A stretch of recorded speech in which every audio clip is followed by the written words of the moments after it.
The days had begun to blur. One melted into the next with the same muted rhythm: wake, move, fulfill, repeat. I moved through my home as if it were a series of assigned spaces rather than a place I had once called my own. The kitchen had become a staging area for simple, uninspired meals. The living room a quiet zone where the television hummed to no one in particular. The bedroom felt like a waiting room where I lay each night, staring at the ceiling, counting the ticks of the fan blades as they spun overhead in predictable circles. My husband and I had drifted into parallel lives. We shared a home, a calendar, a last name, but not much else. His footsteps were predictable, his greetings soft, routine. We occupied the same house like tenants of silence, careful not to disturb the fragile, impersonal peace we had built. There was no violence, no confrontation, no betrayal, just an endless grayness that settled between us like dust, unshaken, undisturbed. In the mirror, I studied the face that met me every morning. It was a face I knew, but no longer recognized. The eyes were steady, but dimmer. The skin carried the imprint of time in places I hadn't noticed before. I wore the right clothes, said the right things, moved through life without resistance. But inside, something had thinned. Something essential, something once burning, had dulled into a quiet ache I couldn't name. There were moments when the silence pressed down so hard I felt like screaming, but I never did. I folded towels, I answered emails, I remembered to buy more coffee. The silence wasn't empty, it was thick, a presence that followed me from room to room, brushing against my thoughts, reminding me of how far I had drifted from something I couldn't quite remember. It had crept in slowly, over the years, like fog, until I could no longer see the path I had once walked with certainty. I tried to revive that sense of aliveness in small ways. I rearranged furniture, repotted plants, took longer showers. I lit candles that promised serenity or joy or passion, though I wasn't sure I knew what any of those truly felt like anymore. I bought self-help books with pastel covers and inspirational fonts, their spines now neatly stacked and untouched on the shelf. Nothing stuck. Nothing stirred me from within. My body had begun to feel like a machine, one that did what it was told, but offered no feedback, no thrill. I moved through routines with an efficiency that was almost frightening. I responded to touch like muscle memory, not desire. I couldn't remember the last time I had wanted anything, not just physically, but deeply, hungrily. My skin had forgotten what it meant to be noticed, to be touched not out of duty, but out of need. My thoughts grew quieter because they had nothing to rise for. Sometimes I stood at the window and watched the street below, wondering how many other women stood behind glass, feeling the same invisible weight. I wondered if they, too, wrapped themselves in layers of politeness and responsibility until their own breath barely echoed inside them. I wondered if they also woke in the night, not from fear, but from the absence of anything that could keep them asleep. The quiet in the house wasn't just around me, it was inside me. It shaped my movements, narrowed my voice, sat in the pit of my stomach like a stone. I lived a life that looked full on the outside, but inside, I was becoming hollow, fading from the edges inward. And I didn't know yet how to stop it. I only knew that something had to shift, even if I didn't yet know where the first crack would begin. It started with scent, faint at first, barely noticeable, like a whisper carried on the breeze. Every time I opened the window in the late afternoon, it would drift in, warm, earthy, and unfamiliar, a mixture of something floral and something deeper, almost like resin. It caught me off guard the first time. I paused at the sink, my hands in the dishwater, and simply breathed. I didn't recognize the fragrance, but it felt intentional, like someone had summoned it on purpose, like it was there to be noticed. I realized soon after that it came from next door. My neighbor's apartment had always been quiet, tucked just out of sight beyond the shrubs that separated our small patios. We had exchanged brief waves over the years, the kind neighbors give when politeness requires acknowledgement, but no further engagement. She lived alone, at least as far as I could tell. No children, no partner, just her and whatever filled those rooms behind drawn curtains. It wasn't just the scent. It was the music, too. Slow, rhythmic, unlike anything I played in my own home. Not songs with lyrics or melodies I could hum along to, but tones that seemed to ripple, to echo. They would rise in soft waves, almost like breath, filling the air between our buildings. I couldn't understand it, but it pulled at something in me, something I hadn't realized was still alive. I found myself slowing down when I heard it, standing still, pausing in motion, as if my body remembered something my mind had forgotten. One day, I stood outside longer than usual, holding a bag of groceries I had already finished unloading, just listening. The music was coming from her open window, and with it, that same scent, now stronger, more layered. Lavender, sandalwood, something citrusy and clean. It wrapped around me gently, coaxing me to breathe deeper. It felt like walking into another world without ever leaving my own. I began to notice other things. The way her curtains shifted at the same hour every evening, letting in the golden light of sunset. The soft clink of glass or porcelain. The hum of a voice singing along to a rhythm I didn't know. She moved through her space differently than I did through mine, with intention, with grace. Her movements, though I could only glimpse them through shadows and silhouettes, seemed deliberate, unhurried. She wasn't rushing through her days, she was inhabiting them. I started timing my routines to coincide with hers, folding laundry when her music started, watering my plants when I saw her open her patio door. It wasn't about spying, it wasn't even curiosity, not exactly. It was about proximity to something alive, something sensual, grounded, and whole, something I had long forgotten how to be. One afternoon, I caught the sight of her through a crack in her blinds. She was lighting candles. Her hair was tied loosely at the nape of her neck, and her bare shoulders glowed in the low light of the room. She moved as though she were preparing for a ritual, not a task. A bowl of water, a cloth, a small bottle of oil in her hand. I watched as she dipped her fingers, touched them gently to her temples, her chest. There was no rush in her touch, only reverence. I looked away, not out of shame, but out of something else, something like yearning. That night, I lay in bed with the windows open. Her scent was there again, faint but persistent. I pulled the sheets up to my chin and closed my eyes, imagining her movements, the way she cared for her space, the way she cared for her body. I could almost feel the warmth of her presence on my skin, like the echo of a touch that had never been given. My body ached, not with desire, but with absence, an absence of connection, of ritual, of awareness. The next morning, I added a candle to my shopping list. Not the kind that smelled like sugar cookies or ocean breeze, but one that promised calm, clarity, or balance. I didn't know what I was looking for, not exactly, but I needed something small, something real, something that might pull me back into myself, if only for a few minutes a day. I lit it that evening, let the wax pool, and breathed in. It wasn't the same as hers, but it was a beginning. The invitation wasn't spoken. It didn't need to be.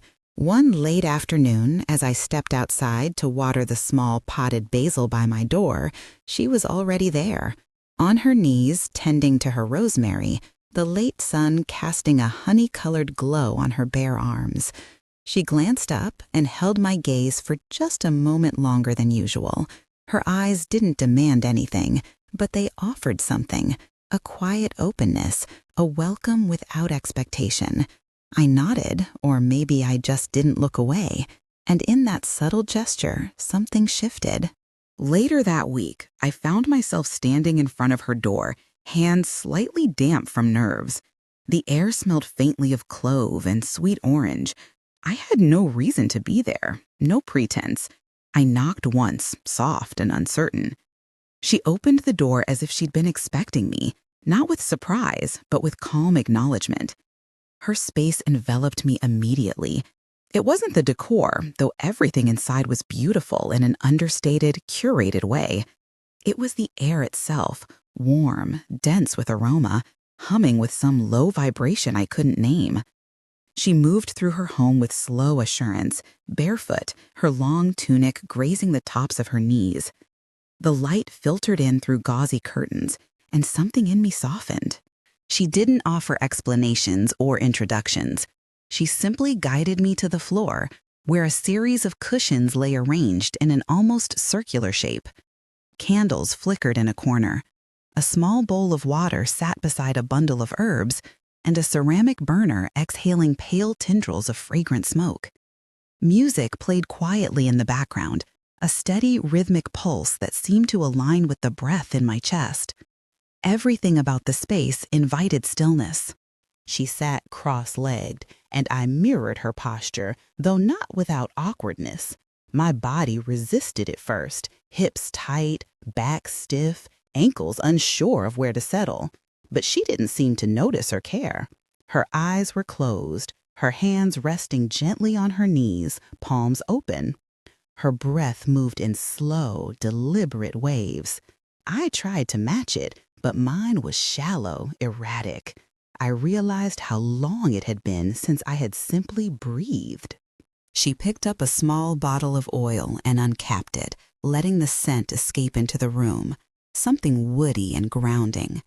She rubbed a small amount between her palms and brought her hands to her face, inhaling deeply. Then, silently, she extended the bottle to me. I took it without a word. The oil was warm on my skin. I closed my eyes and breathed it in, letting the fragrance settle in my chest. Something loosened, something that had been held too tightly for too long. She began to move, not away from stillness, but deeper into it. Her arms floated upward, then down, as if tracing the shape of something only she could see. Her movements were slow, almost ceremonial, like water pouring from one vessel into another. I didn't know what I was supposed to do, but I let myself follow. I let my arms rise, my hands open, my shoulders drop. My body moved not with precision, but with curiosity. There was no mirror to check myself against, no judgment, only sensation. She showed me how to press my fingers along my temples, my collarbones, the curve of my thighs, not with purpose, not to fix anything, just to feel, to return. I imitated her as best I could. My hands grazed my skin with unfamiliar attention. At first, it felt foreign, even absurd. But then something shifted. My breath deepened. My palms moved with more certainty. I noticed the warmth of my own touch, the way my body began to respond, not with desire, but with recognition, as if it had been waiting for this.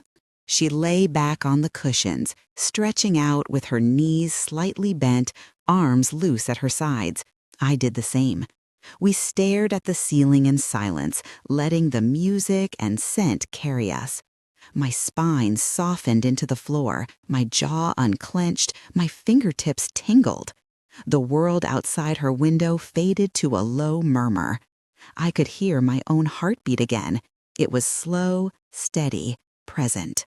She reached for a bowl and passed it to me. Inside was warm water infused with herbs. I dipped a cloth in it and pressed it to my chest, the moisture soaking through the thin fabric of my shirt. The warmth spread beneath my skin like sunlight, slow and thorough. I closed my eyes and allowed it to seep into the spaces where numbness had taken root. Each inhale felt deeper, each exhale more like a letting go. Time disappeared. I don't know how long we stayed like that. It could have been 20 minutes or 2 hours. I didn't care. For the first time in years, I wasn't performing. I wasn't explaining. I wasn't trying to fix or achieve or analyze. I was simply present, within myself, inhabiting my own skin. My body, once an afterthought, had become a place of quiet wonder. When I finally stood to leave, the room swayed gently around me, not from dizziness, but from a kind of softness that had settled into my limbs. She walked me to the door and opened it without words. I stepped back into the hallway, the light harsher, the air thinner. But I carried something with me, a stillness, a warmth, a space that I had found, not around me, but inside. That night, I moved differently, slower, with intention. I took a long shower, let the water run down my body as if I were washing away more than just the day. I sat by the window with a candle lit, the same oil she had offered still lingering on my skin. My hands rested gently on my thighs, fingers spread, just feeling, not judging, just being. For the first time in a long time, I knew where I was. I was home, in myself. The visits became part of a quiet rhythm, not scheduled or planned, but unfolding naturally, like the way certain flowers open only in the evening. I would find myself drifting to her door at dusk, sometimes with no conscious decision, as though my feet were guided by something beneath the surface of my awareness.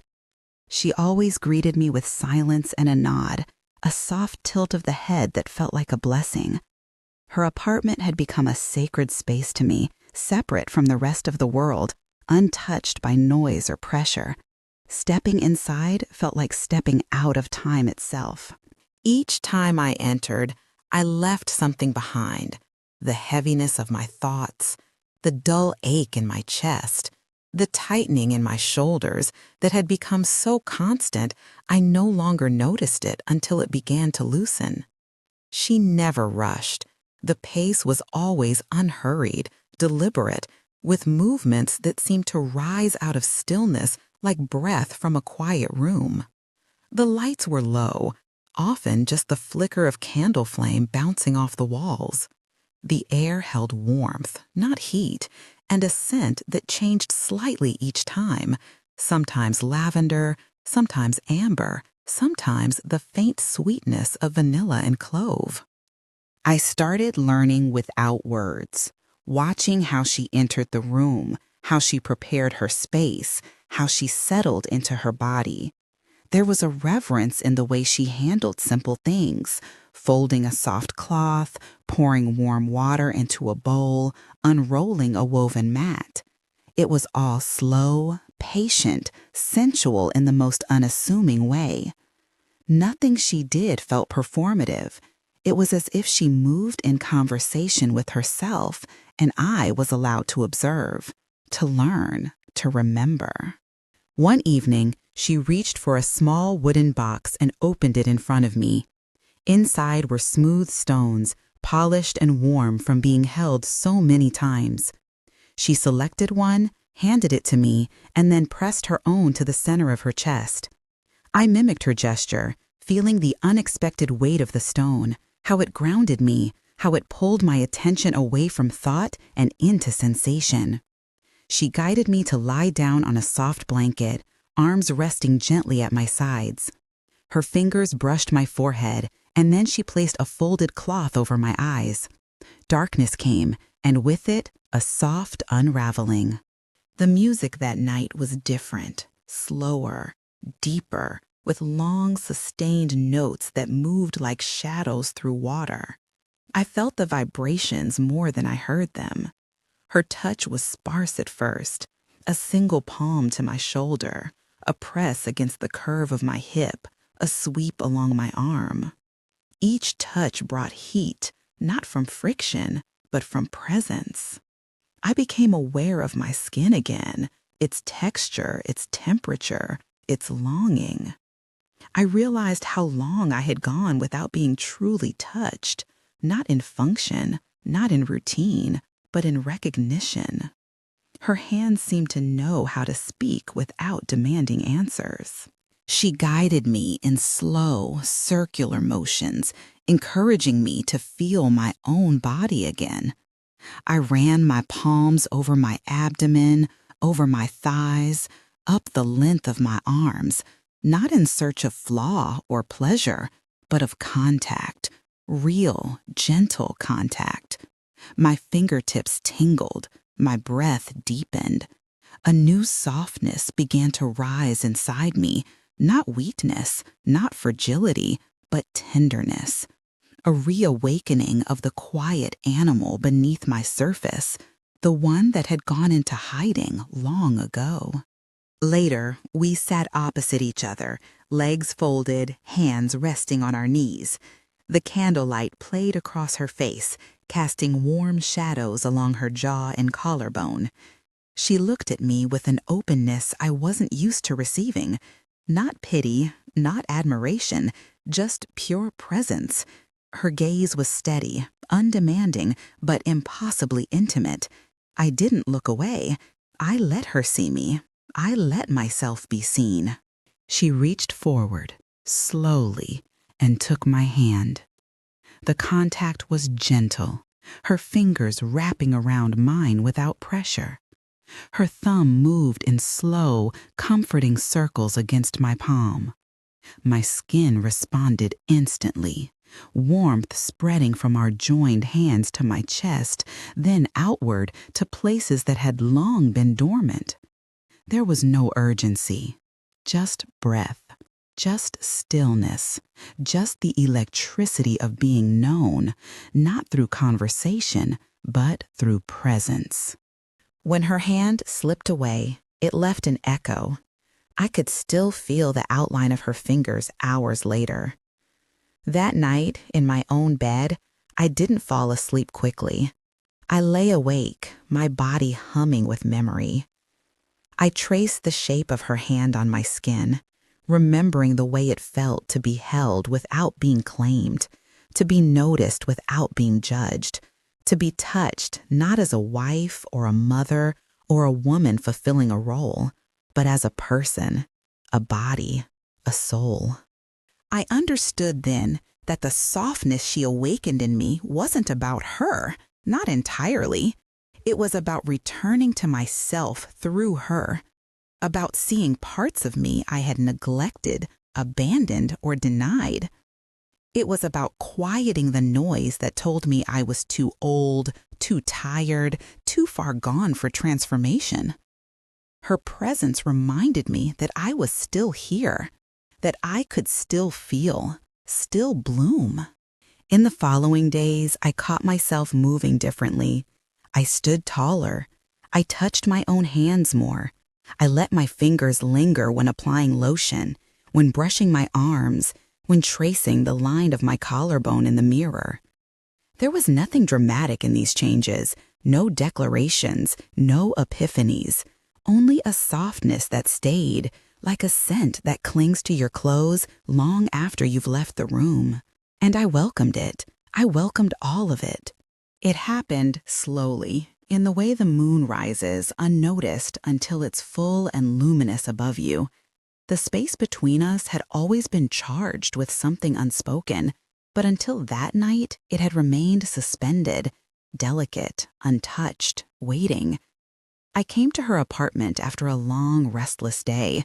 My body ached with a kind of tiredness that had nothing to do with muscle or movement.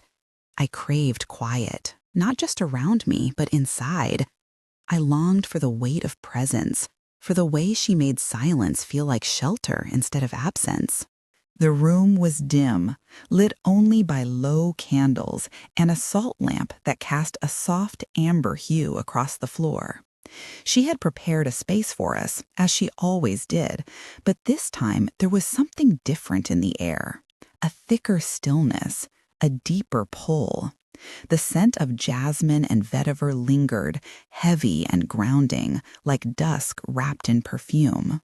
My breath slowed as soon as I stepped in, like my body already knew what was about to unfold, even if my mind hadn't yet caught up.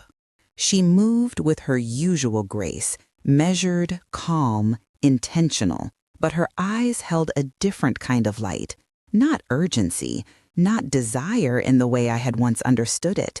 It was something quieter and more powerful, a kind of knowing, a silent offering. She led me to the floor where a thick cushion waited and helped me settle against a nest of pillows. Her hands brushed my shoulders, my arms, the sides of my face, checking in not with words but with touch, asking permission without speaking. I gave it with my stillness, with the way my body leaned into her hands, with the way my breath responded to her nearness. She sat behind me, her knees on either side of my hips, and her hands rested on my rib cage as she guided my breathing. Inhale, exhale, longer, slower. Her palms moved with my breath, rising and falling like waves. I felt her chest against my back, the rhythm of her lungs syncing with mine. Our spines aligned, two bodies in quiet communion. I closed my eyes and let the edges of the world blur. When her hands moved upward, sliding over my shoulders and down my arms, I felt a warmth begin to build, gentle and steady. She wasn't exploring, she was listening. Her touch followed the contours of my body, not like someone mapping unknown land, but like someone returning to a place once loved and long left untouched. She pressed into my back, into the tension at the base of my neck, into the place beneath my shoulder blades where I carried years of forgetting myself. Each movement uncoiled something inside me. She guided me to lie back, slowly, so my head rested in her lap. Her fingers combed through my hair, brushing it away from my forehead, from my cheeks. I felt like I was unraveling, not in chaos, but in surrender.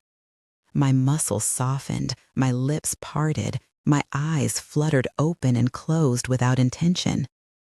When she touched the sides of my face, cupping my jaw in both hands, I felt more seen than I had in years.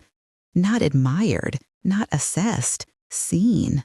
Fully, gently, without expectation. Her fingertips traced the lines of my collarbone, the curve of my neck, the hollow just below my throat. My skin responded as if it had been waiting, as if it had memorized her long before this moment. She moved slowly, with reverence, sliding her hands beneath the hem of my shirt. Her palms spread over my stomach, warm and steady. I didn't tense, I didn't flinch, I let her in. My breath deepened again, involuntarily. The movement of her hands was circular, soft, grounding. She pressed into the spaces just beneath my ribs, drawing long, soothing arcs that made something low in my abdomen stir and open. I reached up without thinking, resting my hand on her knee. It felt like a small act, but for me, it was enormous. It was my body reaching back, answering hers, saying yes in a language I had forgotten I spoke. Her hands moved higher, beneath the fabric of my bra, skimming the undersides of my breasts with a tenderness that brought tears to the edges of my eyes, not from arousal, not from sadness, but from the ache of being touched like that, with care, with patience, without rush or agenda. She leaned down then, and her hair brushed against my cheek. Her lips grazed the line of my jaw, not quite a kiss, more like a whisper. My skin burned in the wake of her breath.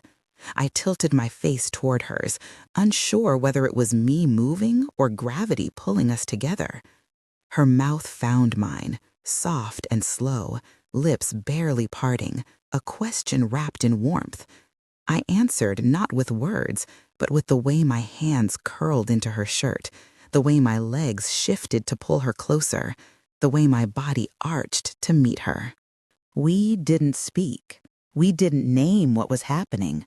We just moved, gradually, delicately, like we were unfolding pages in a fragile book. Her mouth kissed down my neck, across my chest, her hands never breaking contact with my skin.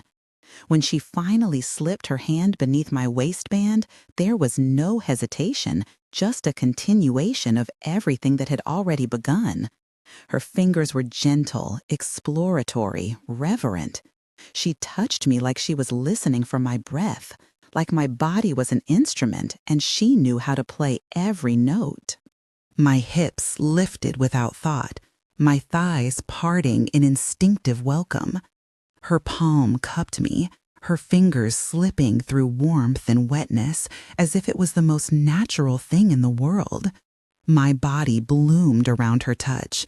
I gasped once, quietly, as her fingers found rhythm, slow and steady, coaxing pleasure, not with force, but with deep, attentive patience.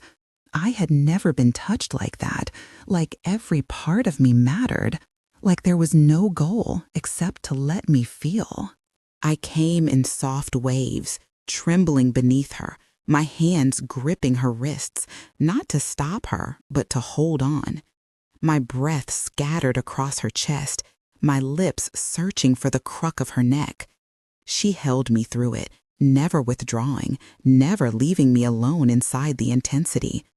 When I finally opened my eyes, her face hovered above mine, open and calm. She smiled, not with her lips, but with her entire presence.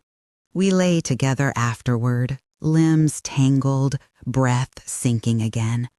I rested my ear over her heart, letting its beat anchor me. I didn't feel guilt. I didn't feel fear. I felt inhabited, reconnected. My body, once silent and cold, was humming. Everything she had touched still vibrated beneath the surface.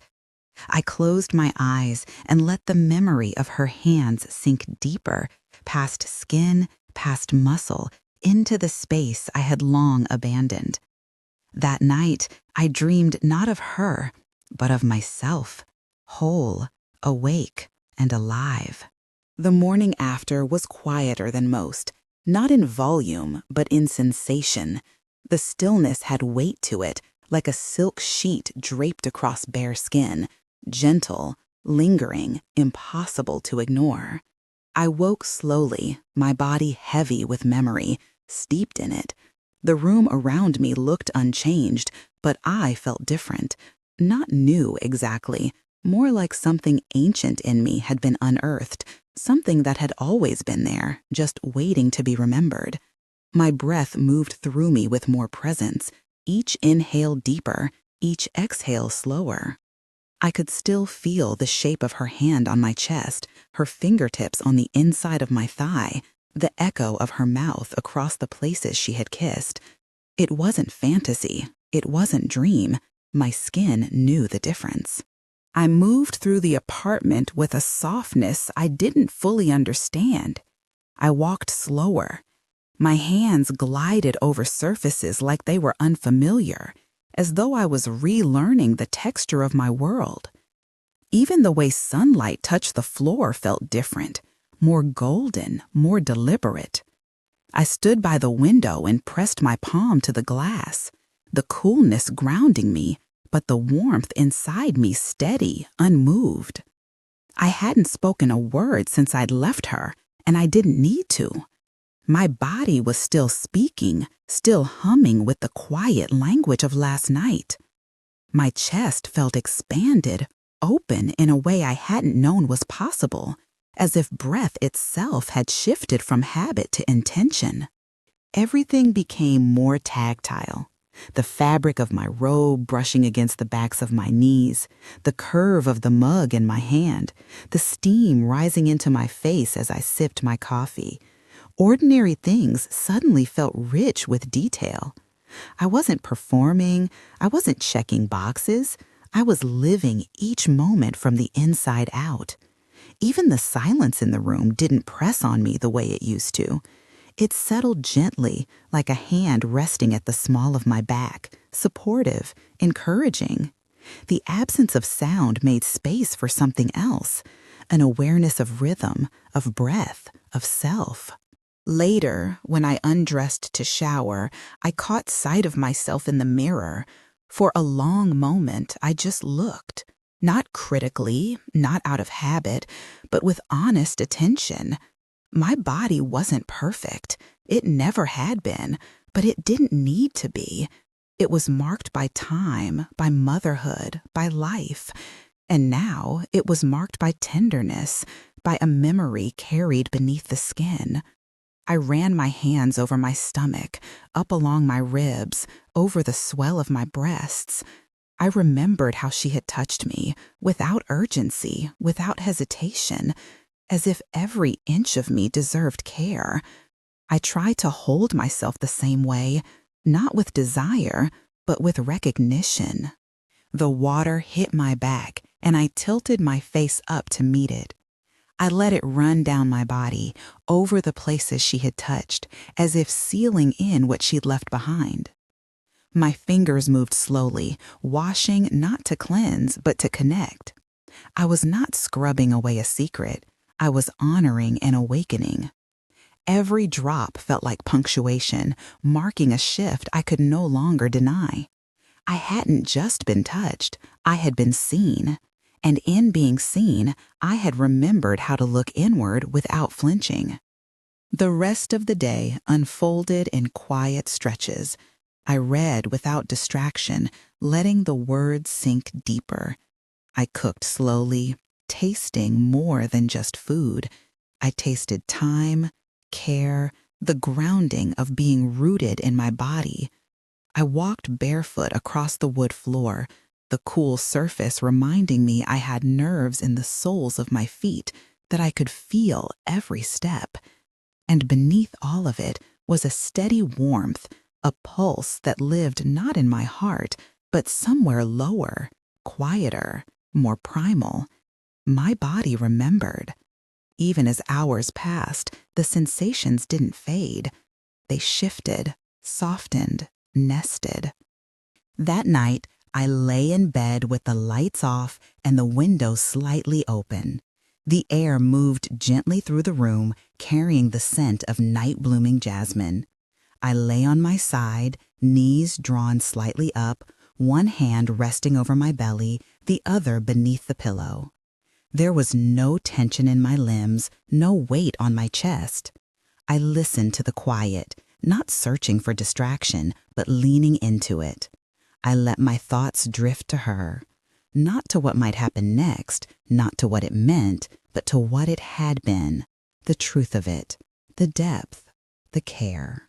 And then my thoughts drifted to myself, to the parts of me I had spent years ignoring, to the moments I had dimmed my own light because I thought it would be easier, to the intimacy I had denied myself in the name of practicality, of control, of comfort. I touched my own arm lightly, my shoulder, my thigh, not to recreate what had happened, but to remember that I existed, that I was still here, that I was worthy of softness, of reverence, of attention. Sleep came easily, wrapped around me like a shawl. My dreams were color-saturated and slow, like honey pouring across a surface. I didn't dream of her body, or even her face. I dreamed of my own hands moving through water. I dreamed of walking through tall grass barefoot, sunlight warming my shoulders, wind against my skin like breath. I dreamed of wholeness, of returning. When I woke, I didn't reach for my phone. I didn't rush to check the time. I stayed in bed, fingers curled loosely over my heart, eyes open to the growing light. My body still hummed with memory, not as a moment stolen from real life, but as something fully mine, something that had returned and rooted itself inside me. She had not saved me. She had not fixed me. But through her touch, through her stillness, through the way she moved and breathed and looked at me without judgment, she had shown me the door, and I had walked through it, not with fear, but with breath, with slowness, with presence. What came next, I didn't know, But I had learned how to feel again, how to listen, how to remember the way back to myself, and I would never forget.